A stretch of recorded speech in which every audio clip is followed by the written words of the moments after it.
So we've gone back and forth as far as what to do as far as design for tonight. So if anything that we do, there's something we didn't cover or would like to cover, let one of us know or let me know, and we can alter immediately. So tonight, on the back of your blue sheets, those are kind of just bullet points of stuff we are going to cover, and it really was just for a wide variety of stuff. Just off of stuff with Mr. John and Mr. Lee,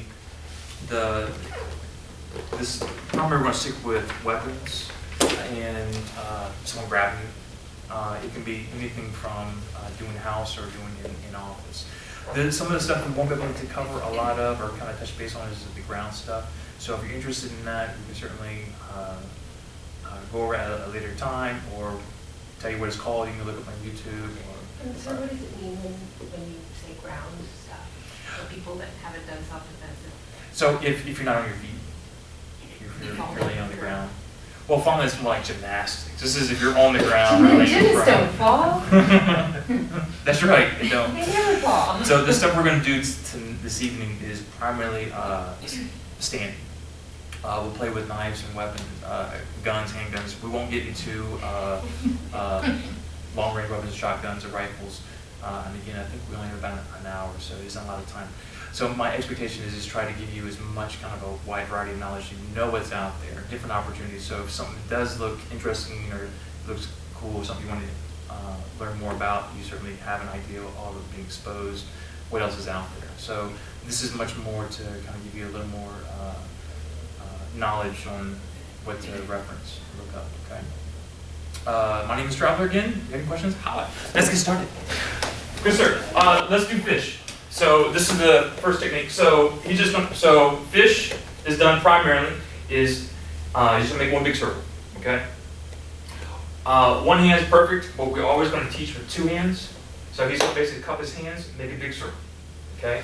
One or two things. His object is not to beat me. His object is to just beat my thumb, okay? So go ahead.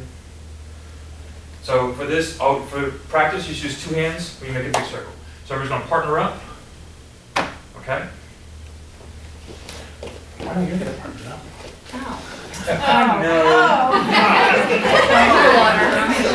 Okay, let's add. Ms. Trish? So for this, so if Ms. Trish is going to, no fish, we're going to show you an alternative. This really is that if you like fish, keep it. This is just a different alternative. I want to show both of them. This is called high noon. I'm just going to hold, and she's going to bring her hand up like she's talking on the phone. Okay, do that one more time. The design of this, she's only going to have to fight just my thumb. Okay? Try that. Thank you. So, I love the story. Professional fighter Mike Tyson. I might be dating myself. You know who Mike Tyson is? Think the best fighter in the world before MMA. Okay. Hangover movie. Yeah, that's exactly what I was saying. Oh my God. You're awesome. Brownie points. Thank you. Well done.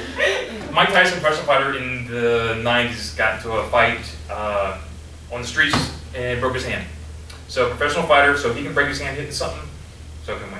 So we're going to show you how to modify your hit. So high five. So when you throw, your target, let me see your hand. Your target is going to be about your palm, your heel of your hand, at the ear. The design of it is to turn your hip with it and give it a smack. Okay? What happens is if you've, anybody raise your hand if you've ever had whiplash or gotten jarred. Good for you guys. We're just drinking with someone in the car when they were What happens is your cranium, your skull actually has a liquid barrier that houses your brain. The reason why most fighters get knocked out is because the brain actually gets jarred in there, gets moved, and it's actually to protect it, it actually shuts itself off. That's why people get knocked out.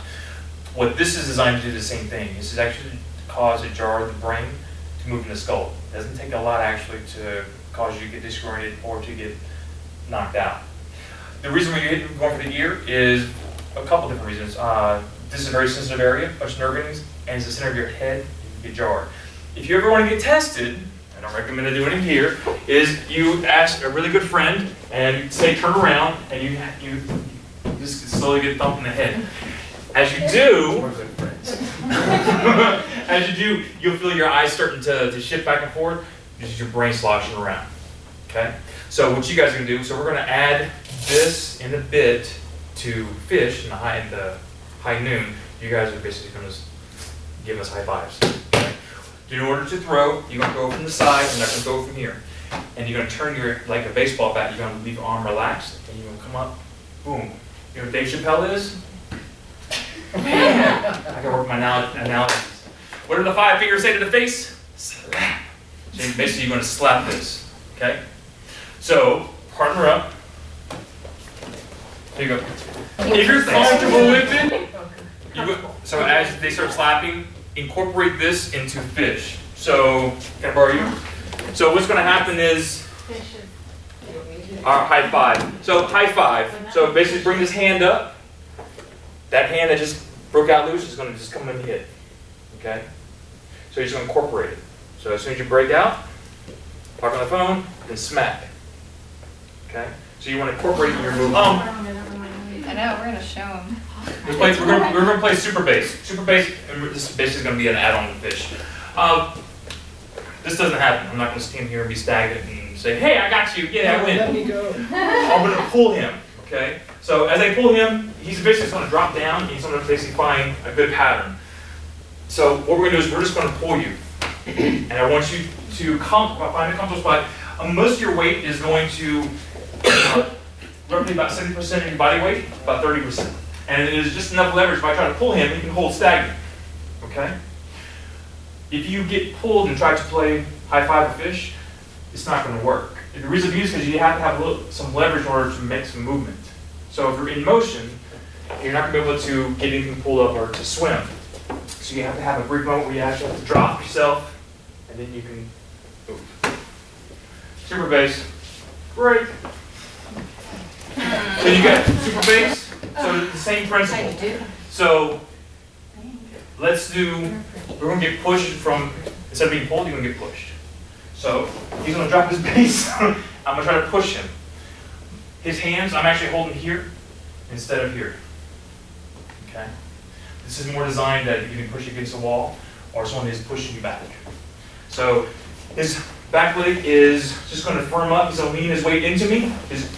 And I'm basically just hold his weight there. Okay? Show me elbow row.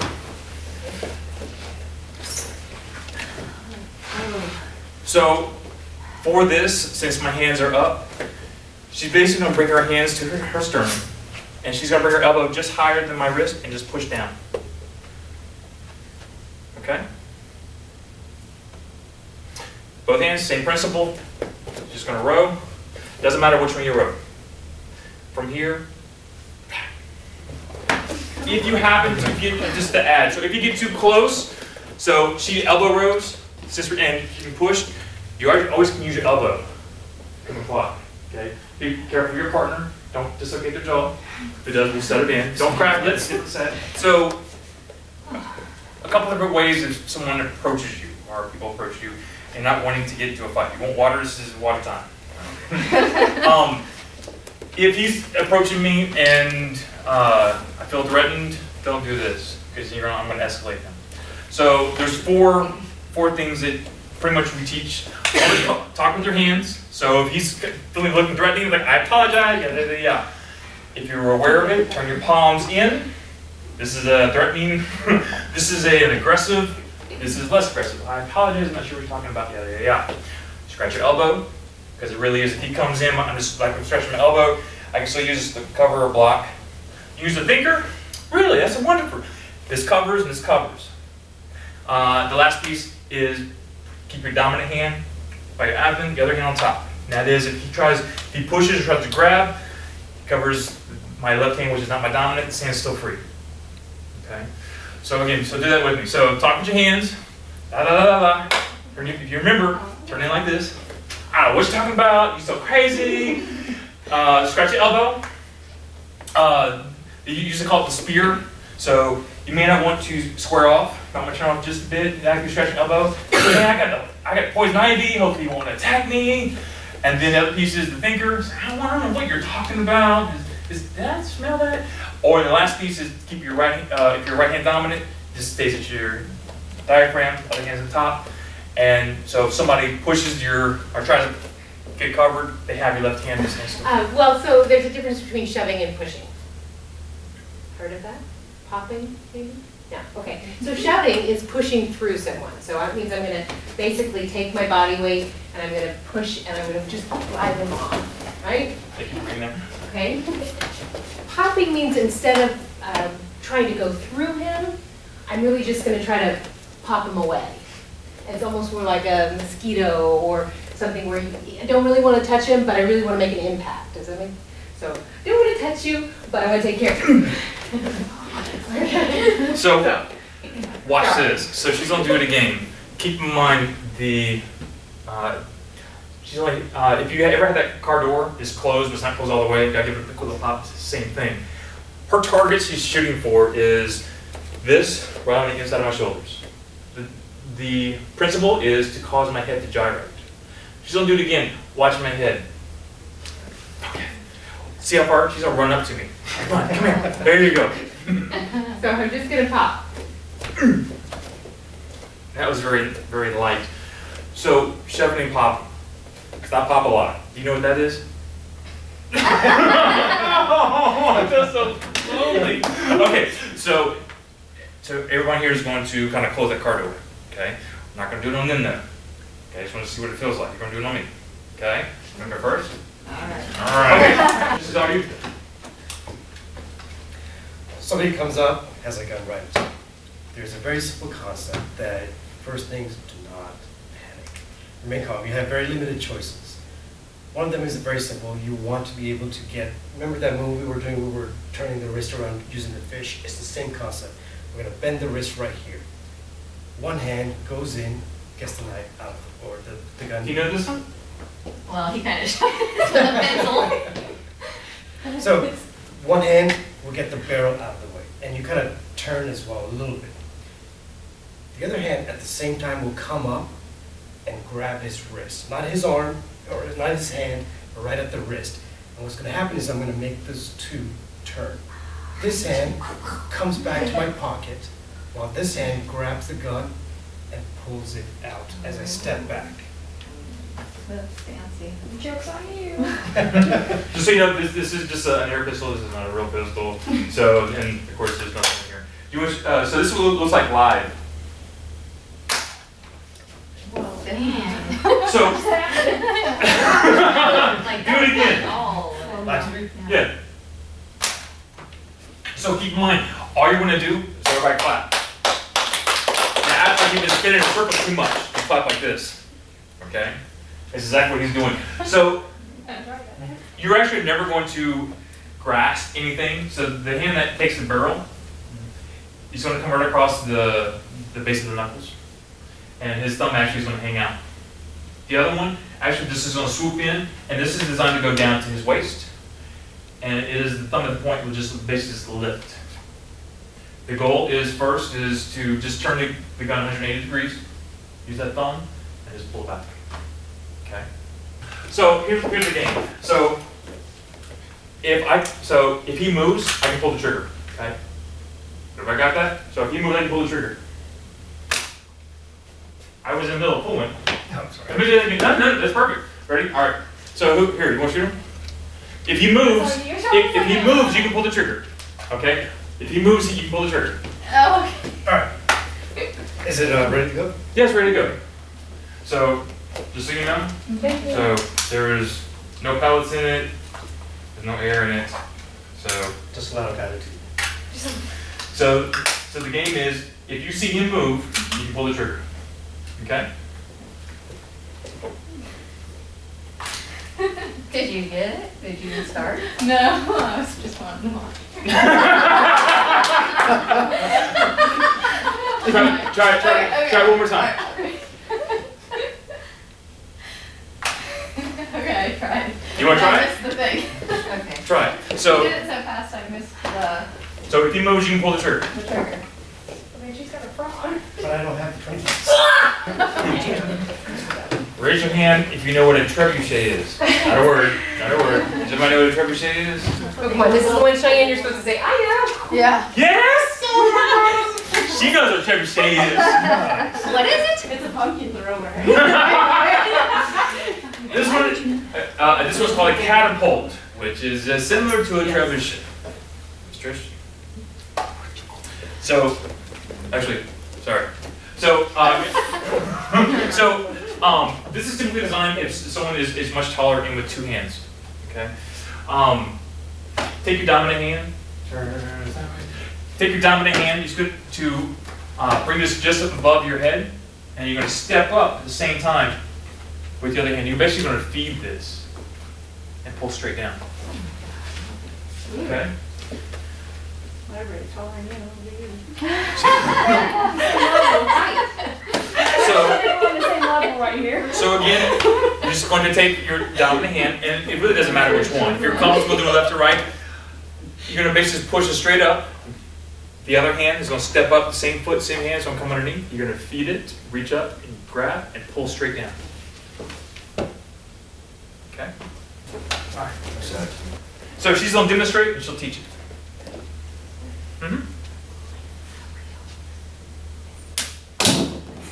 This is a real blade. This is a real. No, I'm kidding. So these are our training blades. It's designed to have the same amount of weight. That way, for the person or specifically the attacker, has the ability to have some weight when playing. So before we do anything with a knife, if you have the opportunity, I don't recommend to use a Sharpie, but take the highlighter and play with your husband, loved one, younger brother, and try to mark on their arm. The reason being is because the fluidity in using a knife works the same way. You're not going to be rigid. So you kind of let your wrist and your fingers do the marking. That's what this is designed for this technique. So the technique is designed that I'm holding the blade out. This is going to be done from your hands at the side, and she's going to cross slap. As soon as that's done, roughly about 7 times, she's just going to hit, pop, slap, but then she's going to run. Last time? Full speed. Yeah, full speed. Good. We're about 10 minutes. So we're going to do one thing on the floor, but it's called sit and spin. He's the attacker, he's the bully, and he pushes me down. Eek. Okay, so if I fall, what I'm going to do is I'm just going to sit up. This back hand is going to be for brace. One foot's going to be tucked in. This one's designed just to keep distance. Okay. Everybody's wearing shin pads, so they give you a target. It's over there. It's over there. This front leg is just designed to keep distance, but I want to get up. Okay. So give me a little distance. So if he spins around, the front leg is just going to follow. That's all I'm going to do. When I find the right distance, I'm going to get up on my front foot, and my back hand kick, and I'm going to swing up so I can get up. Okay. So he pushes me over, eek, boom, just hands up, kick, and then this leg is really just more for distance to get hip up. I can put my knee down, or I can just swing right up to my foot. But the design of the hip you're sitting on is the swing up to get to your feet. One person this is close guard, and as you can see, what he's doing is he's lacing his ankles, which means that he's keeping this person in towards him. Now, the person on the bottom, so he wants to reach up and grab his neck and bring him down. One of the reasons why he wants to do that is because, go ahead and let go. One of the reasons why he wants to do that is because he doesn't want that gap, because otherwise the person on top could wail on him, hit him, strike him, eye gouge. Now, go ahead, sir, if you would let go of one leg down, but try to keep one leg up. If he only has one leg up, this person on top as well could get out and push a leg down and then strike, kick, maneuver as well. So, 2 things that we talked about were minimizing the distance by keeping them close, and the other piece is keeping the legs in, the ankles in, keeping the head down and the body close to you. That minimizes it so you won't get hit, kicked, striked, gouged. One of the things we teach is called the punch series. So if I try to punch him, you want to do all four? So the first piece is most people in the self-defense who are not used to fighting on the ground, they don't know what to do with the legs. So this is really just more introduction that your legs actually have more power, and have longer stamina than your arms. So one of the things we teach is the punch series. So if I tackle him, he catches me in the guard, and this is pretty much all different ways that I can try to punch him. So go ahead. So we'll try to hit him.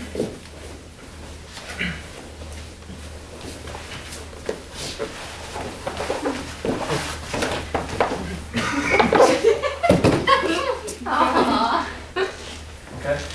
All that was controlled by his legs. His hands really just went to my head. So again, it really is just to give you an opportunity to show that the legs have a lot of control. Tap. So what this is designed to do is if somebody grabs you from behind, all she's going to do is she's going to not hold my hand, but push the hand down to my head. Elbows that come in front. And just like a fire, stop, drop, and roll. She'll lay flat on her back, and she's going to roll to one side or the other. Doesn't matter which one. And each joint that she's going to start pulling, tap, if I'm pulling her by her arms, she will pivot on her hip. One foot will come to the leg, so I can't actually have the leverage anymore to pull. And the other one is just designed to kick. Okay, so one more time.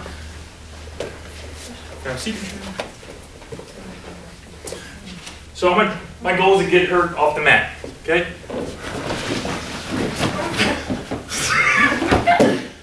She wins. Yep. Very good.